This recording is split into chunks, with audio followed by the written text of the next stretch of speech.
What's up guys, Jeff Cavalier, AthleteNext.com. Is biceps tendonitis knocking you out of the game as far as your training goes?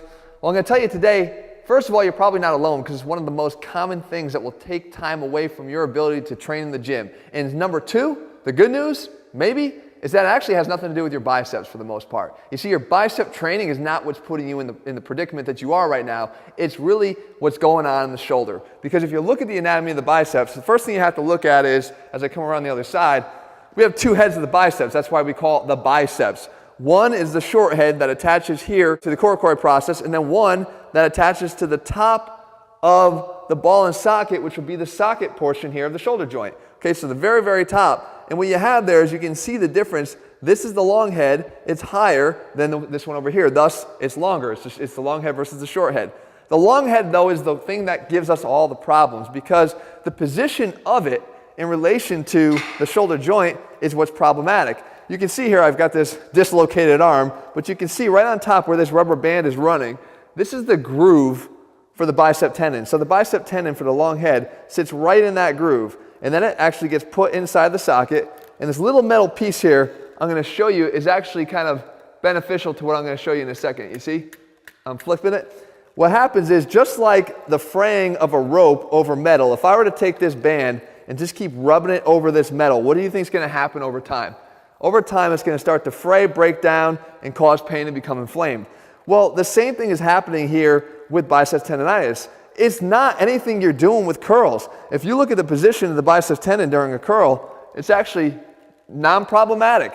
There's not either a lot of stretch going on here, there's not a lot of compression going on of the bicep tendon here because you don't have any elevation of the shoulder. You know, the only thing that would cause a problem is if you were to go into an incline curl, in which case the arm would come way back here behind the body, and you can see how that is going to place a lot more stretch on that tendon, which could possibly already be inflamed. But generally, that doesn't become a problem until after it's already inflamed. It's not causing the inflammation in the first place. So what's really at the root of your problem?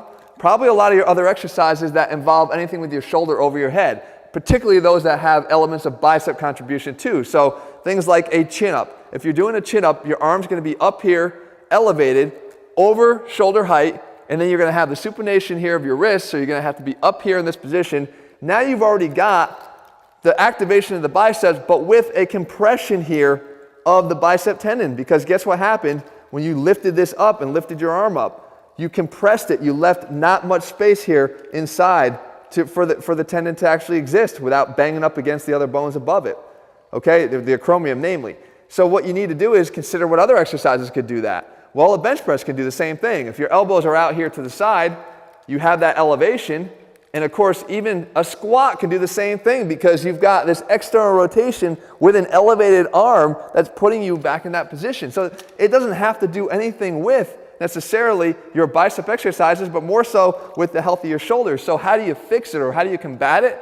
You got to start looking at your shoulders. And the only thing that's going to help you to keep the position of this shoulder in place without allowing it to migrate too far up to pinch this tendon every single time is the strength of your rotator cuff. And I've talked about so many times on this channel, and there's many videos I've done dedicated to the rotator cuff and how to train the rotator cuff that allows this head of the humerus here to stay down. Enough space here so that when I elevate it, it's not banging up against the roof here, causing the pinching of this rotator, of this long head of the biceps, and causing it to fray over time as I go back and forth, back and forth, back and forth. I have to be able to keep this depressed as I elevate so that that bicep tendon isn't getting abraded and sort of worn down every time I raise my arm up over my head. Scapular work is going to be just as important as well. Like I said, I have lots of videos devoted to how to strengthen the rotator cuff on this channel, and you can link to those and find those as well. But the idea here is you can't always look at the source of pain and say, hey, this is what the problem is. As a matter of fact, you would not stop training your biceps if you had a bicep tendonitis as long as you were keeping your arm down here in a regular traditional curl position. So you want to start looking elsewhere and understanding how the body works and intertwines together. I try to do that in our AthleteNext training system by putting the science back in strength. Right? We've been doing this for a long time, guys, and I break out the visuals for you to help you to understand why something is happening so that you're not just doing things because someone tells you to do it, but you're doing it because you understand why you're doing it.